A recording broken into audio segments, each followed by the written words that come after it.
Let's talk to Channels TV's Washington correspondent Maria Bird. She joins us now. Maria, I'm glad that you're safe. The president has been expected to speak sooner. People had been expecting him to say words of comfort, help to douse the tension in the country.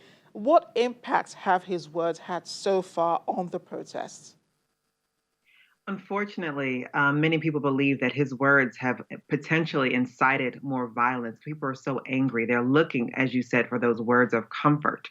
And I think that people are asking, where is the president stand? Where does he stand on this issue? Yes, he has come out and said a few words and saying that, the killing is not right. But again, it's that compassion. And I think so many people are hurting. As we've mentioned time and time again, you're dealing with a pandemic, you're dealing with an economic crisis. 40 million people are out of work, and a Black man has been killed.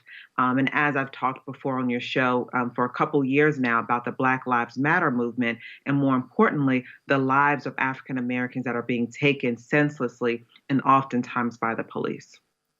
Sad indeed. But I also want to talk about the Floyd family. They have conducted themselves quite well, through all of the chaos, and how they're processing this. I'm sure they never expected the protest to turn violent.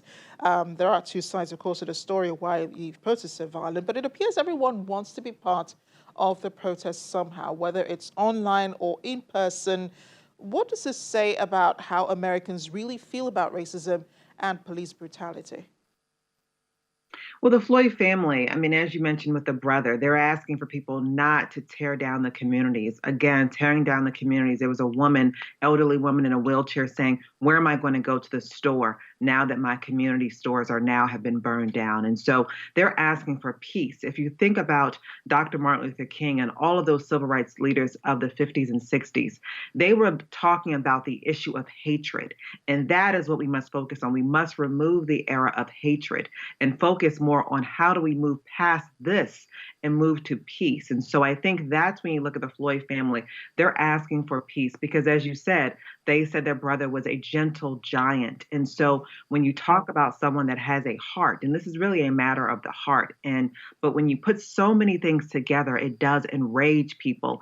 And the question is, how do we get past the rage and move toward justice? Indeed. And one police officer, the one who had his knee on Floyd's neck, has been charged with murder. But there were three others who were seen in that video. Has there been any word on these other officers?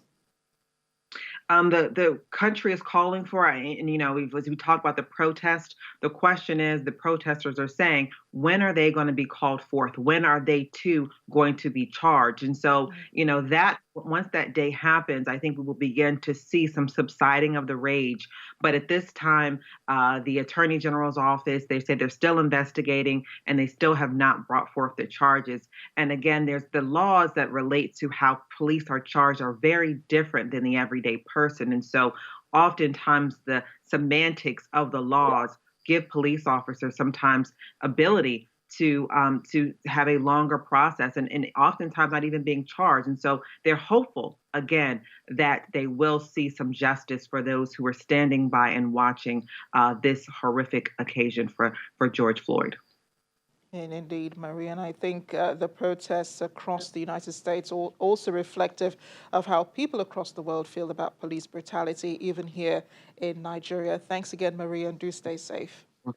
Thank you.